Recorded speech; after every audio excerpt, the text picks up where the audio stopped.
Hey, my friends, what is good? Derek here from Bomb Socks with more Bomb Bites, where we feast upon the words of Christ. And as always, we do it one bite at a time.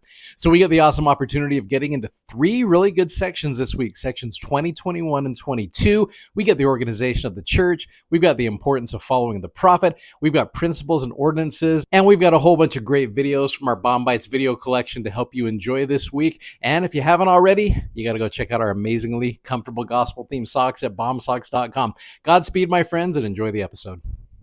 This week we are doing sections 20 through 22 of the Doctrine and Covenants, and I wanted to start today with just kind of a little introduction right from the Come Follow Me manual that introduces this week. I think they do it really well, as always. The prophet Joseph Smith's work of translating the Book of Mormon was now complete, but the work of the restoration had only just begun. It was clear from earlier revelations that in addition to restoring doctrine and priesthood authority, the Lord wanted to restore a formal organization, his church. So, on April 6th of 1830, more than 40 believers crowded into the Whitmer's family log home in Fayette, New York, to witness the organization of the Church of Jesus Christ. Now, let me pause right there for a second. So, if you've been to Fayette, New York, it's kind of cool to be able to see this Whitmer home. If you have not been to Fayette, New York, would you like to go on a little field trip with me?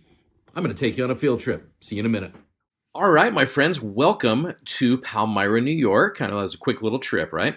So here we are at the Peter Whitmer cabin here.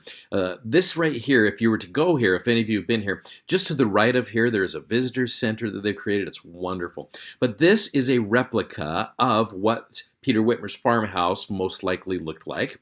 And this gives you kind of a layout here. In fact, if you want to go like over to here, for example, you just click on this and it gives you an idea of why the Whitmer home. This talks about how when Joseph and Oliver were in Harmony, Pennsylvania, there's a lot of persecution going on there.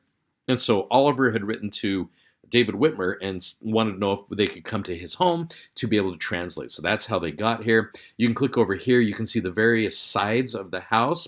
Over here, there's an orchard. In fact, there's a cool little story I'm going to share with you just in a minute about what took place in this orchard. But let's go inside and let's check out the Peter Whitmer home.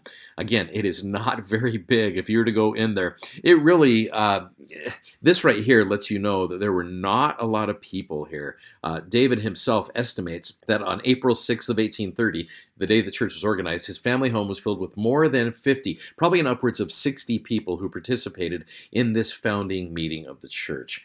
So you look around here, it is not very big at all. This has been recreated. In fact, another cool little story here is in 1980, it was the 150th anniversary of the organization of the church, and the church broadcasted from Fayette, New York, with President Spencer W. Kimball standing right here with the introduction to General Conference for that year. So this gives you just some little things, like, for example, New York state law required that in order for a church to be legally incorporated, at least 3 individuals had to be elected as trustees. In the case of the church, 6 individuals were selected. This was Joseph Oliver, Hiram Smith, Samuel Smith, David Whitmer, and Peter Whitmer Jr.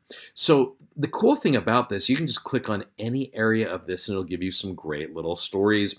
It'll give you some context. In fact, this one right here is a cool little story from David Whitmer about Joseph. So enjoy this. One morning, when Joseph Smith was getting ready to continue the translation, something went wrong about the house and he was put out about it. Something that Emma, his wife, had done. Oliver and I went upstairs, and Joseph came up soon after to continue the translation. But he could not do anything. He went downstairs, out into the orchard, and made supplication to the Lord. He was gone about an hour, came back to the house, asked Emma's forgiveness, and then came upstairs. And then the translation went on all right. He could do nothing, save he was humble and faithful. One of my favorite stories there about just how much the Spirit is needed in this work. You can come over here and you can check out Peter and Mary's master bedroom, and you can look how huge this room is. It is very small, actually. So this is their room. You can come over here to the menu. This is kind of cool. So there's just an introduction. So it shows you a little bit about what's going on with the Whitmer home. You've got areas to explore. You can go to any part. If you wanted, for example, go to the upstairs bedroom, you can kind of check out the bedrooms up here. This is just a two-story home. It's got the gables here, so you got one bedroom over here, and you got another on the other side. But you see how cramped everybody was. No, nobody had their own room. You were sharing with many people.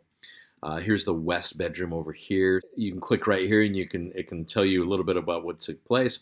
So Joseph received 20 revelations of the Doctrine and Covenants, where this was translated here. You can meet the family if you'd like. Peter Whitmer Sr. It came from a German-speaking family, spoke German in his home. In fact, Mary herself, she also born in Germany, spoke with a German accent, talks about how she was shown the plates from Moroni. You have got all of the Whitmer children. You've got Christian. A couple of the Whitmers were shoemakers. You have got David himself over here, farmer, is a livery keeper, one of the three witnesses. They have two children. It talks about how there's a chest there that was owned by David. You can look up like Nancy Whitmer was a child who died in infancy. So this just gives you some ideas about this place. So it's kind of cool. So I would invite you to come check out the Whitmer home at this website. And it's just cool. You can check out and just have your own little virtual tour that gives you an opportunity to check this place out.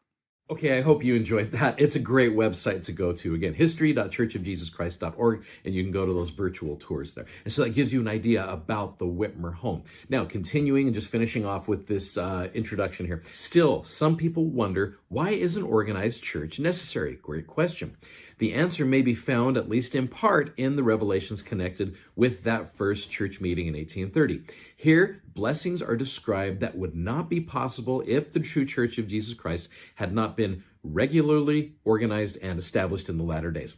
So I love this because we're going to introduce you to the formal organization of the church this week, and there's some great things to be learned from it. So hey, thanks for watching, thanks for subscribing, and thanks for sharing these messages. We always appreciate that you do that. If you like what you see, click the like button. It helps get that message out there more. And like I said, check out our socks, bombsocks.com. Godspeed, friends, and we will see you. Take care. Bye-bye.